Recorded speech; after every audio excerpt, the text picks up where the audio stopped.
Today we're making chicken nuggets, not to be confused with Nick and Chuggets, which are chicken chunks inside a crispy crust with a tasty texture and a satisfying, snappy attitude. The first thing we'll do is take around a pound of ground chicken, which is chicken that comes from the ground as opposed to sea, sky, or fire chicken. We'll add a tablespoon of garlic powder, a bunch of cumin, a smattering of mustard powder, a teaspoon of salt, and some pepper. I highly recommend going buck wild with the spices because so much gets lost when frying, so don't hold back. Now we're going to take a few slices of bread, cut off those crusts, then enjoy a delicious crusty cheese sandwich.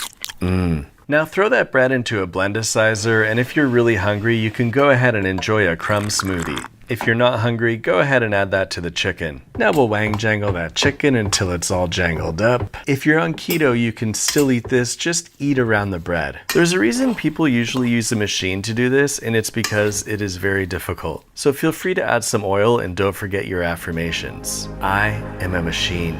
Mentally prepare yourself for an onslaught of compliments about how ripped your wrists look. Now keep in mind, it's important not to accidentally set the raw chicken down in front of a sign that says fresh ceviche. Now we'll put that chicken onto our slippery cutting board and give it a nice oil massage. Smooth it out into a sheet around the thickness you'd like your nuggets. I'm keeping one hand chicken free so I can touch things without having to burn my kitchen to the ground afterward. You can use your knife to straighten out the edges if you're a conformist who can't handle curves. Then cut them into strips until they're smaller than you think you want your nuggets. If you're ready to say goodbye to your kitchen forever, you can oil up both hands like you're preparing to do some grease wrestling. Then shape each individual nugget like your Demi Moore and Ghost, but with less clay and more chicken Play-Doh. When you're done, make sure to wash your hands really well or go ahead and schedule an amputation. And now we'll scramble a couple of eggs inside a bowl. If you prefer, you can scramble them on the counter. Now give each piece of chicken a quick egg bath. You can really avoid the whole gunky hand situation by using a fork here. Then throw it into another bowl with panko breadcrumbs. Then throw that bread confetti on top and give it a nice pat on the back, because if they struck out during a baseball game but you're still proud even though it was a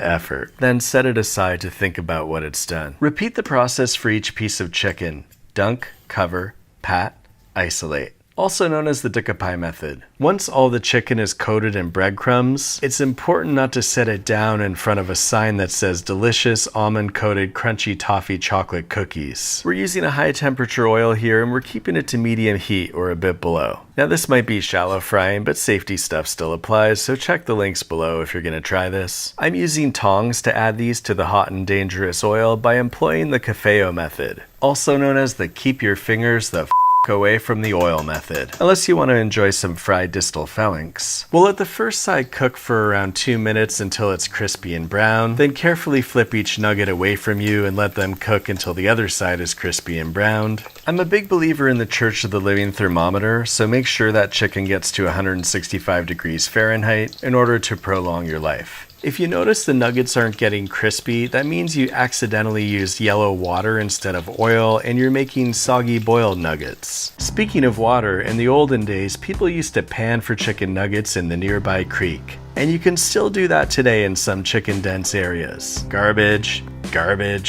junk. Ooh, what a beauty. Once they're cooked, move them to a wire rack to cool off, or move them to a flat wireless ceramic rack. Now you can take that oil off the heat and make sure you don't accidentally place it in front of a sign that says refreshing iced tea. If you're feeding these to kids, of course you can cut the crusts off. Now if you're really into nonconformity, you don't have to just make chicken nuggets. You can make chicken muggets, chicken dugget, the pucket nugget, budget nugget, chicken tugget, or the plug-it nugget. Now listen to this. I totally didn't edit that at all. And keep in mind, it's important not to accidentally set your chicken nuggets down in front of a sign that says, delicious free chicken nuggets you can totally eat. Because I just put in all that effort so you could waltz in and enjoy them, even though my wrists hurt. And why don't you do something around here for a change? Because you don't care, that's why. Well, I wish you did. Because that would be passive aggressive, and that's no way to communicate with anybody.